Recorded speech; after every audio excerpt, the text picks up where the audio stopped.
In this presentation, we will be looking at how scholars ensured that even when they disagreed on issues, they tried to agree to disagree agreeably. Scholars recognized that just as fingers are not equal, they all have their benefits, that the diversity of opinion gives scholars a bigger pool of tools, a bigger box of medication with which to solve the problems of the various contexts they find themselves in. And so even though scholars would differ on an issue, just as the tongue and the teeth or the lips would sometimes differ, they learned to work with each other. Scholars recognize the need for humility in their opinions, and they would usually end by saying, Wallahu alam, that Allah knows best. Imam Shafi is popularly quoted as having said, I believe my opinion is right, with the possibility that it is wrong. And I believe the other opinion is wrong, with the possibility that it is right. He is even quoted as praying that may Allah show him the truth on the tongue of his opponent, on the tongue of the person he is arguing with, which ensures a curiosity and a humility, because if that prayer is to be answered, then you would learn the truth not from your own reading and from your own self, but from the people who disagree with you.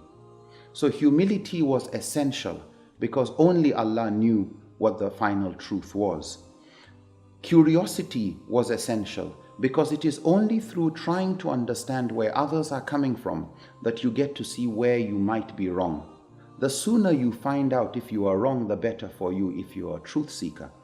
It is a waste of time to keep insisting you are right and not hearing where you could be wrong.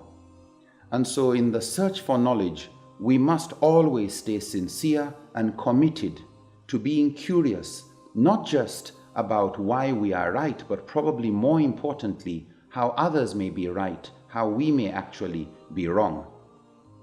The difference of opinion among scholars was not viewed as disunity. Just as unity did not imply uniformity of opinions, difference of opinions existed since the time of the Prophet, peace be upon him. So while the heads of scholars may differ, their hearts stayed together.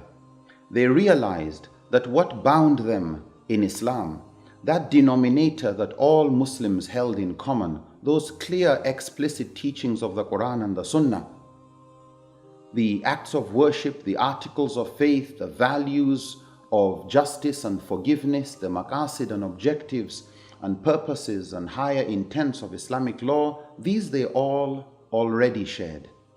And it was important that the scholars ensured that they did not allow their disagreement on issues where it was allowed to disagree over to undermine unity and brotherhood, because unity, brotherhood and solidarity, cooperation was a clear, explicit teaching of the Quran and of the Sunnah.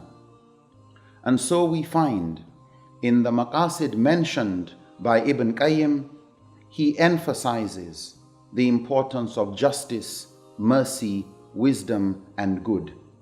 It is critical that as we see differing opinions within the ummah, we should not allow these differences to break our brotherhood and prevent us from cooperating on those things we already agree on, those things that are already the fundamentals of Sharia, of standing for justice, of enjoining right, of forbidding wrong, of protecting and assisting the less privileged in society, of making the world a better place, of achieving the maqasid and avoiding the mafasid.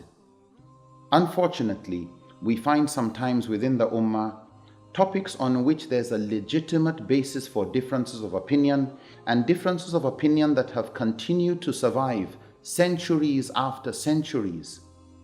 People still break brotherhood on issues that past scholars have disagreed on.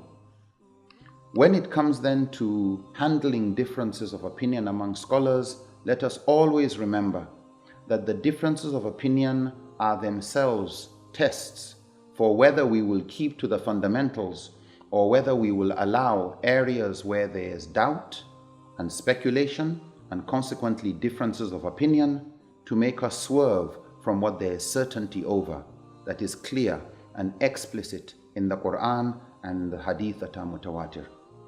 Let's remember the maxim, al-yaqeen la yazalu bi-shak, that certainty is not overruled by doubt. Wallahu alam, and Allah knows best.